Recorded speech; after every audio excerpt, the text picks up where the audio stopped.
They say your wedding day is supposed to be the happiest day of your life.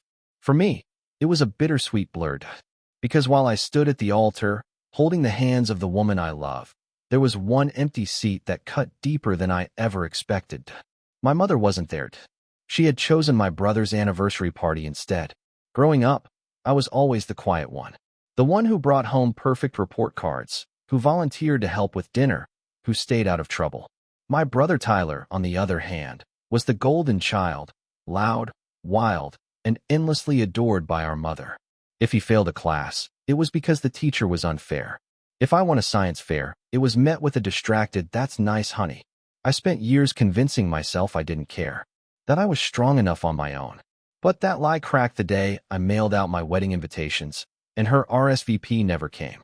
I called her. "Hey, Mom, did you get the invite?" There was a pause. Then her voice, overly sweet. "Oh, honey, I meant to tell you. Tyler and Jenna are throwing an anniversary party that weekend. It's their 5-year mark. Can you imagine? I just can't miss it." I stood there, phone pressed to my ear, heart pounding. "You're saying you're not coming to my wedding?" "It's just bad timing," she said, like she hadn't just stabbed a knife through my chest. "We'll do a brunch afterward, okay?" Brunch, like a makeup coffee date, could erase the empty seat she was leaving behind. The wedding came. It was beautiful, filled with laughter, love, and the scent of lilacs. But every time someone stood up to give a toast, my eyes drifted to that one empty chair. My wife, Emily, squeezed my hand. She never said a word about my mom's absence, but she didn't have to.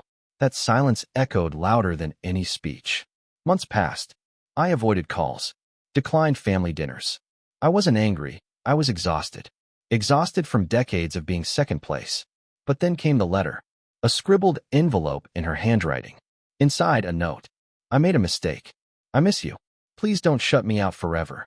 I need you." And just like that, the guilt tried to claw its way back in. I stared at her letter for hours, my fingers trembling. This was the same woman who cheered the loudest at every one of Tyler's football games, but missed my academic scholarship ceremony because she was too tired. The same woman who posted baby photos of Tyler's kids weekly, but forgot my birthday 3 years in a row. And now she wanted to make things right because she felt left out? I wasn't sure if I was angry at her or at myself for still hoping she might change. Emily found me sitting at the kitchen table that night, the letter still open. She didn't say anything. She just poured me a glass of wine and sat across from me. "She's your mother," she finally whispered. "But that doesn't mean you owe her your peace." Those words stayed with me. Because for the first time, I realized I didn't. Eventually, I agreed to meet her. A neutral cafe halfway between our houses. She looked older, worn down, but still wore that practiced smile, the one she used when she wanted something. "You look good," she said. "Married life suits you." I nodded politely. Then she reached across the table. "I know I hurt you. I just want to fix things." I pulled my hand away slowly. "Do you know why it hurt?" She blinked. "Because I missed your wedding?" I leaned in. "No, because it proved what I always feared was true, that I was never enough for you." The silence between us was heavy. She cried. I didn't. For once, I didn't feel the need to comfort her, to clean up the mess she made. "I'm trying," she whispered. "And I'm healing," I said back. "That doesn't include pretending this didn't happen." When I stood up to leave, she didn't follow me. That was the last time I saw her. Now, years later, I have my own family. Emily and I welcomed a daughter last spring. Her name is Grace. She's perfect, and every time I hold her, I promise myself something. She will never wonder where she stands with me. She will never beg for crumbs of affection. She will never mistake neglect for love, because the cycle ends with me. And for the first time in my life, I feel free. I remember one Christmas vividly. I had spent weeks building a handmade photo album for Mom, full of childhood pictures, letters, memories. I poured my heart into it. Tyler showed up that morning hungover, without even wrapping paper on his gift, a scented candle he grabbed last minute from a gas station. She opened mine, flipped through it absent-mindedly, said, "Oh, how sweet," and put it aside. Then she opened his and beamed. "You remembered my favorite scent." That's when I realized love wasn't something you earned. Not in our house. It was something given or withheld on a whim. I tried so hard to be the easy child, the one who didn't complain, who didn't ask for too much, who fixed their own scraped knees and cried quietly behind closed doors. I thought maybe, just maybe, if I asked for less, I'd be noticed more. But invisibility was my reward. Even on my graduation day, she spent the ceremony texting updates to Tyler about his weekend barbecue. When I walked the stage, she didn't even clap. Therapy helped. It took me months to say it out loud. I don't think my mom loves me.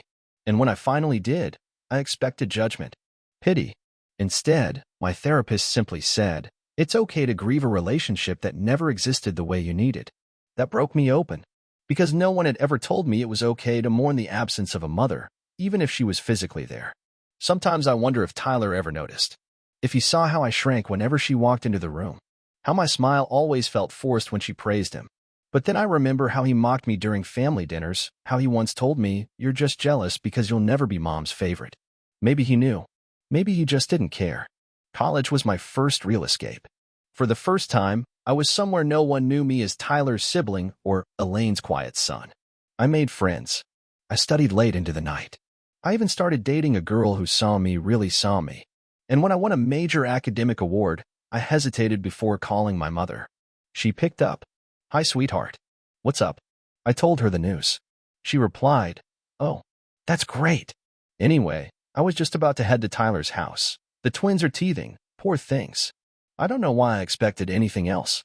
Eventually, I stopped calling first, and she never noticed. Weeks turned to months, months into years. Our conversations became holiday obligations, stiff and surface level. Then Emily came into my life. She asked me on the second date, "What's your family like?" I lied. I told her they were busy, not neglectful. That my mom traveled a lot, not that she forgot I existed unless reminded. Because saying the truth out loud still felt like betrayal, even after all the times I had been betrayed. It wasn't until our wedding that the truth slammed me like a wave. She skipped the biggest day of my life. And she did it with a smile. Not out of malice. Not even out of anger. She just didn't think it mattered enough to choose me. That broke something in me that I didn't even realize was still whole. But here's the thing about brokenness. Sometimes, it makes space for light. I learned to pour into people who pour back. I leaned into friendships that nourished me, and love that didn't make me question my worth. I built a family, not just through blood, but through choice. And when Grace was born, I looked down at her tiny face and whispered, "You will never wonder if you are loved." Because I finally understood, the love I never got taught me how to give it better. Years later, Tyler called me out of the blue. He said Mom had been asking about me, that she wasn't doing well, that she wanted to see Grace. I asked him why now. He hesitated. "She's scared," he said. "She thinks she's running out of time." And for a moment, just a moment, I felt that old pull again. The one that told me I needed to fix things, to make her feel better, to be the bigger person. But I learned too much by then. I told him, "I hope she finds peace. But I've made mine." And I meant it. Because healing doesn't always come with reconciliation. Sometimes, it comes with release. I didn't need one last guilt-laced apology to close the chapter. I just needed to stop rereading it. Some nights, I still think of the little boy I was, sitting alone at school plays, scanning the crowd for a face that never showed up. And I wish I could hold him. I'd tell him it's okay to feel hurt, that he didn't imagine it, that he didn't deserve to be ignored. And most of all, that one day, he'd grow into someone who could give others the kind of love he never got. And that would be more than enough. It took me a long time to understand that love isn't supposed to be earned. You don't have to audition for someone's affection, jumping through invisible hoops just to be seen.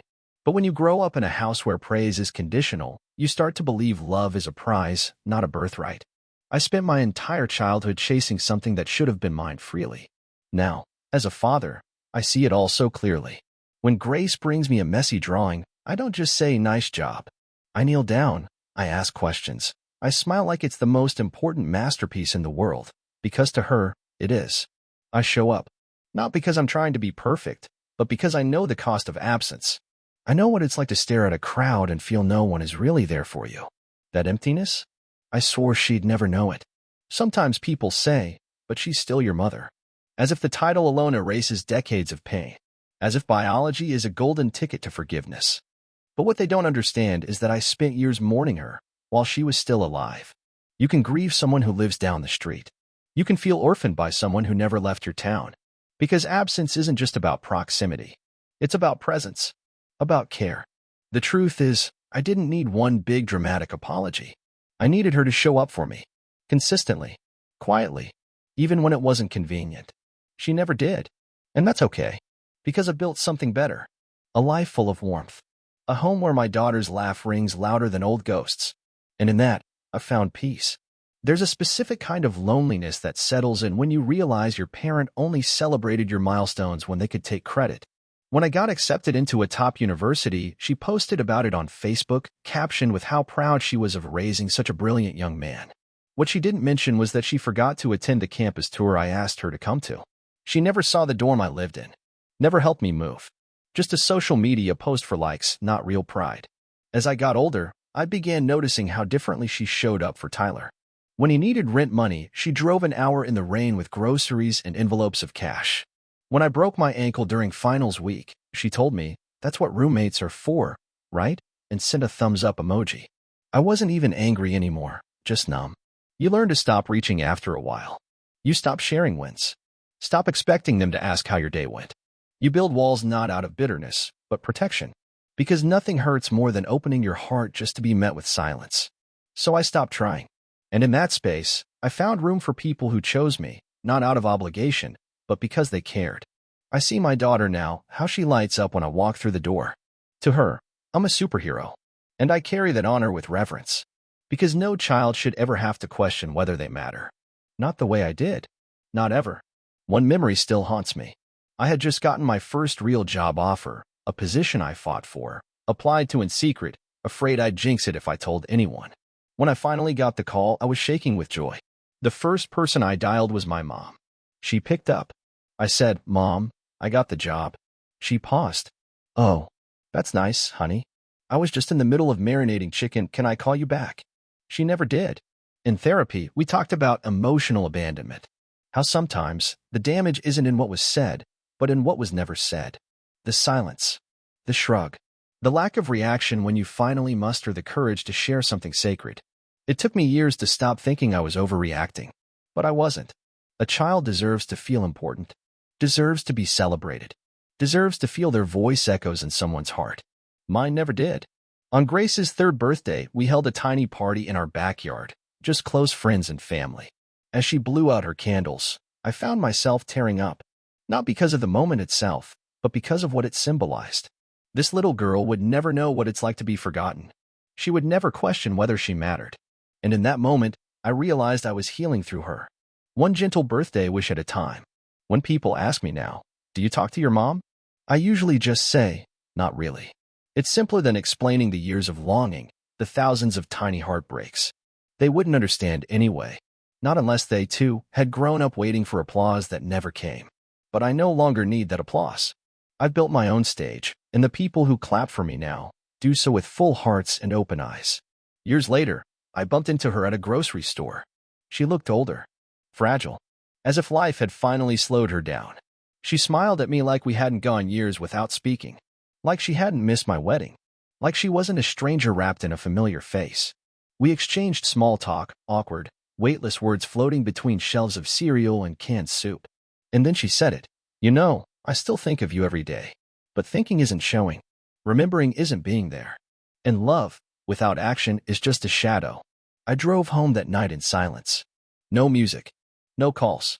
Just my thoughts spiraling like autumn leaves in a storm. For so long, I had held on to the fantasy that maybe, one day, she'd see me. But that day never came. And somehow, that truth set me free. There's grief in letting go, but there's power in it too. Because once you stop begging someone to choose you, you start choosing yourself. Sometimes, I still wonder who I might have become if I'd grown up differently. If I'd been raised on consistent love, not uncertainty. If my achievements had been met with joy instead of silence. But maybe I wouldn't be this version of me, the one who listens deeply, who shows up for others, who doesn't confuse attention with affection. Maybe the scars taught me to cherish softness. Maybe the silence taught me to hear others better. Maybe I'm not broken, just reshaped. I don't wish her harm.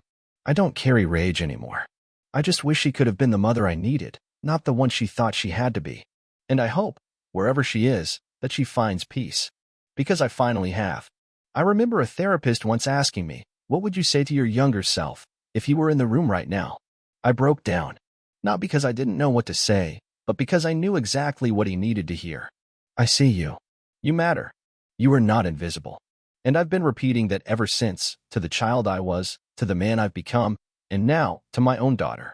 Sometimes, parenting Grace feels like rewriting history.